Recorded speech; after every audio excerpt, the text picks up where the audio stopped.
भगवान श्री राम राजसभा में विराज रहे थे। उसी समय विभीषण वहां पहुँचे।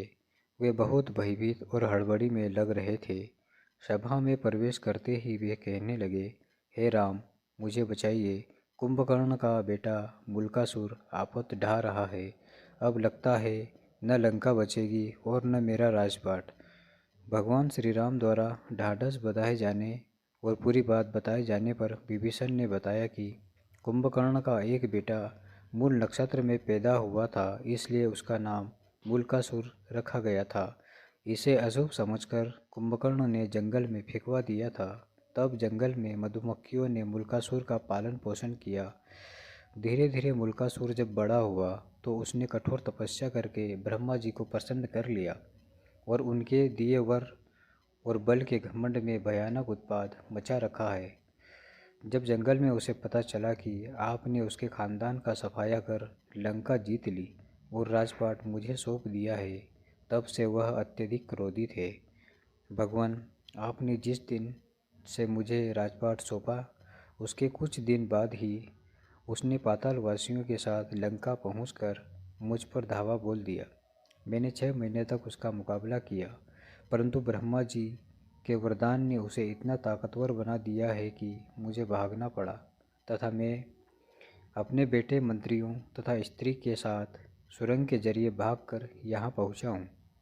उसने कहा है कि पहले धोखेबाज भेदिया विभीषण को मारूंगा, फिर पिता की हत्या करने वाले राम को भी मार डालूंगा।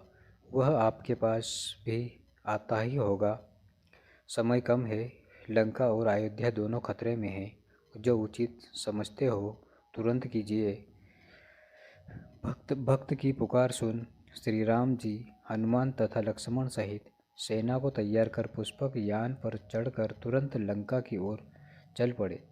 जब मूलकासुर को श्री रामचंद्र के आने की बात मालूम हुई तो वह भी सेना लेकर लड़ने के लिए लंका के बाहर आ गया और आते ही भयानक युद्ध छिड़ गया। 7 दिनों तक घोर युद्ध होता रहा।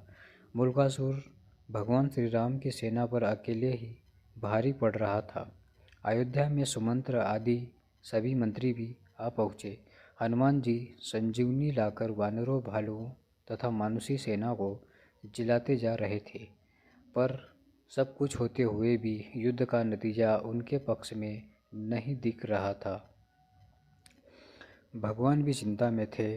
विभीषण ने बताया कि इस समय मूलकासुर तंत्र साधना करने गुप्त गुफा में गया है। उसी समय ब्रह्मा जी वहां आए और भगवान से कहने लगे, हे रघुनंदन, इसे तो मैंने स्त्री के हाथों मरने का वरदान दिया है। आपका प्रयास बेकार ही जाएगा।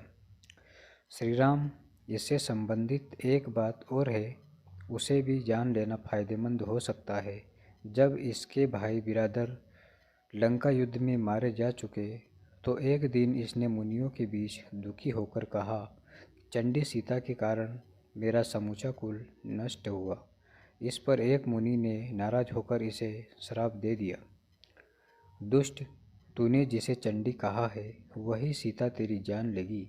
मुनि का इतना कहना था कि वह उन्हें ही खा गया। बाकी मुनि उसके डर से चुपचाप खिसक गए। तो हे राम, अब कोई दूसरा उपाय नहीं है। अब तो केवल सीता ही इसका वध कर सकती है।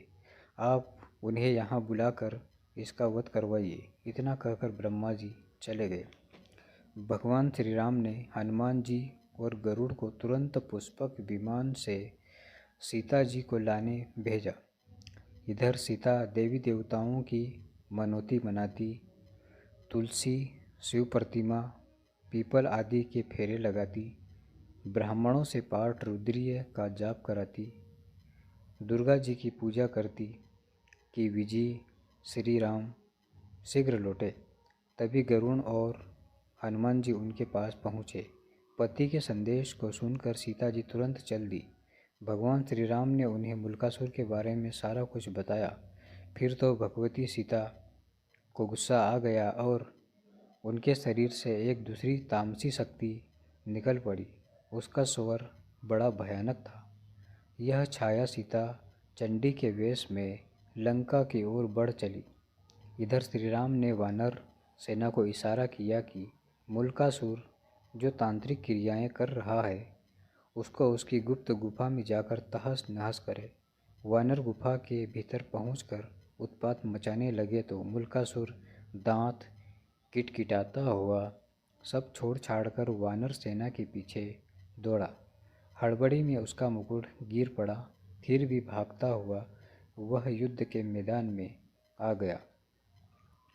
युद्ध के मैदान में छाया सीता को देखकर मुल्कासुर गरजा और कहने लगा, तू कौन?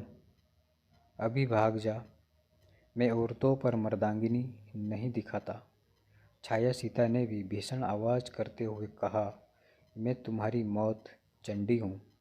तूने मेरा पक्ष लेने वाले मुनियों और ब्राह्मणों को खा डाला था।